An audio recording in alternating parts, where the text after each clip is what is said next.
Bienvenue à tous pour ce deuxième numéro. Pour cette interview, 3 thèmes ont retenu notre attention. La célébration de la double canonisation à Rome des papes Jean XXIII et Jean-Paul II, le pèlerinage des jeunes à Lourdes ainsi que les JMJ à Vécrin. Et enfin, les élections européennes. Mais regardons dès maintenant un reportage sur cet événement mémorable et exceptionnel qui s'est déroulé à Rome le 27 avril dernier. C'est parti.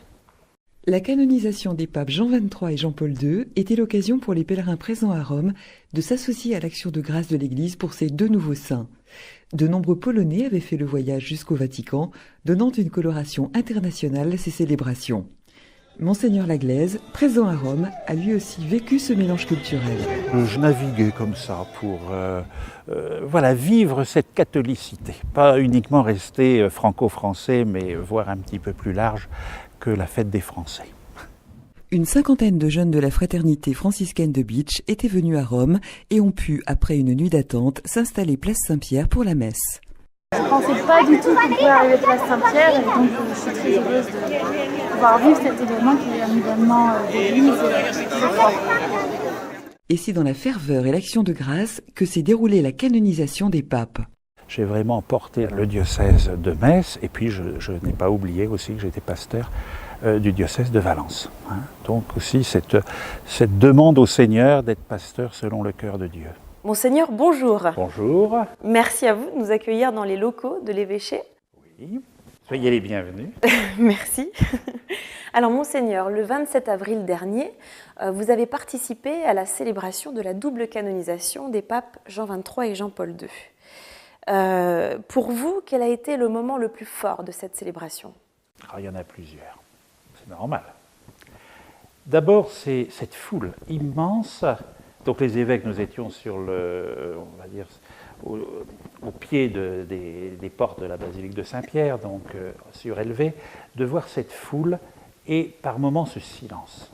Donc nous n'étions pas, j'ai envie de dire, à la foire, mais vraiment dans une démarche de foi, de prière. Et puis les applaudissements au moment où le pape a prononcé la formule de canonisation, et puis cette vision de l'Église dans toutes ses composantes, du ministère ordonné, de la vie religieuse, des laïcs, des jeunes, des moins jeunes, des personnes bien portantes, celles qui ont plus de difficultés. Voilà. En fait, une famille rassemblée pour fêter 2 aînés. Donc on pourrait même dire un grand-père avec Jean XXIII et celui qu'on a connu plus récemment avec Jean-Paul II. Donc une fête de famille. Ce qui est très curieux, c'est que nous assistions à la canonisation de 2 hommes que nous avions connus. Voilà. À la fois, c'est de se dire, la sainteté, c'est contemporain, et puis de se dire, voilà une belle voie, c'est pas impossible. Mais c'est curieux de se dire, il y a encore quelques années, on était avec lui, et maintenant, je le proclame saint. Monseigneur, fin avril, les jeunes lycéens du diocèse étaient à Lourdes. C'était alors l'occasion pour ces pèlerins de vivre autour du thème « Lourdes, la joie de la conversion ». Et vous portez un intérêt particulier à la pastorale des jeunes. Comment avez-vous vécu ce pèlerinage ? Très bien. Et comme un bain de jouvence. Et puis en même temps, un bain de régénération spirituelle par le sérieux de leur prière. Nous avons célébré le sacrement de réconciliation.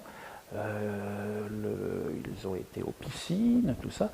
Vraiment quelque chose de très beau. Là, j'ai vécu une semaine merveilleuse entre Rome. De Rome, je suis parti à Lourdes. Donc un moment très très beau. Et puis alors, des jeunes sur qui l'on peut compter. Ils en veulent. Avant Lourdes, vous avez aussi rencontré les jeunes à Vécrin. Et serait-ce déjà le début des JMJ de Pologne ? Alors, ou c'est le début des JMJ de Pologne, ou c'est la continuation des autres JMJ qui ont eu lieu, En tout cas, il y a sans doute à intensifier un petit peu la proposition et de ces JMJ quand nous les vivons au niveau du diocèse. De même pour Lourdes, il y a un effort à faire dans les paroisses pour que la proposition de ce temps fort qu'est le pèlerinage diocésain des lycéens et 3e à Lourdes soit quand même proposée. Alors souvent on aime faire ces petits trucs pendant les vacances, ça part, tout ça. Bon, et je crois qu'il faut aussi retrouver la joie d'une démarche en diocèse, et pas simplement du diocèse, puisque à Lourdes, nous retrouvions d'autres jeunes, d'autres diocèses. Là aussi, il y a une expérience d'église forte. Monseigneur, les prochaines élections européennes auront lieu en France le 25 mai prochain. Dans notre diocèse, la figure de Robert Schuman et la participation à Euregio démontrent toute une dimension européenne. Pouvez-vous déjà nous en dire plus sur Euregio ? Euregio est une initiative, on va dire, mosellane, avec Monseigneur Marc Stinger du temps où il exerçait son ministère de prêtre dans le diocèse, et puis avec les évêques donc, de Luxembourg, de Trèves, de Namur, de Liège. Et puis, Marc Stinger étant parti avec de Troyes. Il me semble que nous laissons de côté un groupe Euregio au niveau des JMJ quand elles ont lieu dans un autre pays, pour privilégier des activités de la pastorale des jeunes entre diocèses. Nous sommes actuellement à travailler sur 2 projets, un pèlerinage à Assise, qui serait initié par l'archidiocèse de Luxembourg, et dans le cadre des commémorations du centenaire de la guerre de 14-18, une démarche, une proposition autour de Verdun. Et j'ai aussi proposé que l'on vienne à Metz avec la figure de Robert Schuman. Et donc cette construction de l'Europe et quand même qui nous a garanti la paix pour la plupart de nos pays européens.